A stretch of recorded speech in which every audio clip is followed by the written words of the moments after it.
선거제도 개혁안과 공수처법, 검경수사권 조정 관련 법안이 국회에 모두 제출되어 있습니다. 네, 한국당이 여전히 반발하는 가운데 여야 4당은 패스트트랙 의결을 추진할 것으로 보여서 또다시 충돌이 발생할 가능성이 있습니다. 현장으로 가보겠습니다. 김영수 기자. 네, 국회입니다. 네, 8시에 정개특위, 사개특위 모두 회의를 소집해 놓고 있는 건데 지금 상황은 어떻습니까? 네, 회의가 8시로 예정됐기 때문에 아직 시작은 안 됐고요. 지금 현장에 나가 있는 저희 취재진 화면 통해서 화면 보면서 설명드리겠습니다. 네, 벌써 현장에는 한국당 의원들과 취재진이 많이 모인 상태입니다. 이 한국당 의원들이 이 사개특위 회의실 앞을 가로막고 있는 모습 지금 확인하실 수 있습니다. 지금 완전히 당직자까지 다 모인 상태는 아닌 것 같고요. 8시가 되면 아마 더 많은 한국당 의원들과 당직자들이 모일 것으로 보입니다. 현재까지 상황 한번 정리해 보겠습니다. 민주당이 오늘 전자입법 시스템으로 공수처 신설과 검경 수사권 조정 관련 법안을 제출을 완료를 했습니다. 이에 따라 패스트트랙 법안이 모두 제출이 완료된 건데요. 잠시 뒤 말씀드린 것처럼 잠시 뒤 저녁 8시에 사개특위 전체 회의가 소집이 됐고 현장에서 위원들이 패스트트랙 지정을 요구할 것으로 보입니다. 정개특위도 비슷한 시각 8시에 소집이 된 상황입니다. 각 특위 회의에서 5분의 3 이상이 찬성하면 패스트트랙 신속 처리 안건으로 지정됩니다.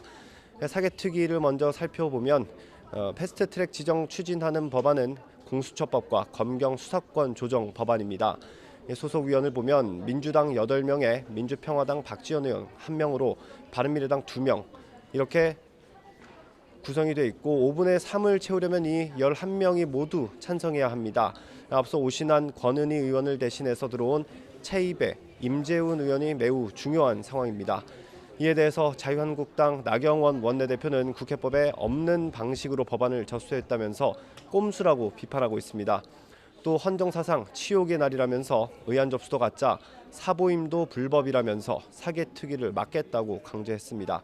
다만 국회 관계자와 취재진이 통화를 해봤는데 전자입법 시스템은 지난 국정감사 과정에서 만들어 놓고 왜 쓰지 않느냐 이렇게 지적을 받았던 것이라고 밝혔습니다. 그러니까 꼼수라는 주장이랑은 조금 맞지 않는 것 같다는 말인데요.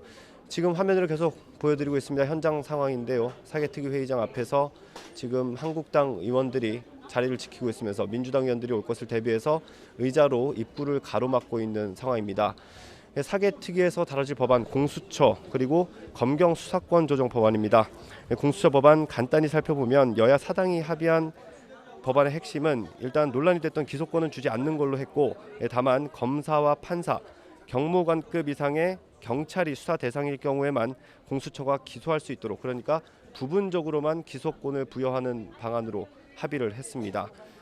그리고 정개특위에서 논의될 법안은 아시는 것처럼 선거제도 개혁안입니다. 선거제도 개혁안은 핵심은 지금 253석인 지역구를 크게 줄여서 비례대표를 75석까지 늘리는 겁니다. 비례대표 배분 방식은 50%만 연동하는 걸로 합의를 했고요. 이렇게 되면 지역구보다 정당 득표율에서 선전하는 정당이 혜택을 보는 구조입니다. 그러니까 다시 말하면 민주당과 한국당은 손해를 볼 수밖에 없고 나머지 정당은 혜택을 보는 구조입니다.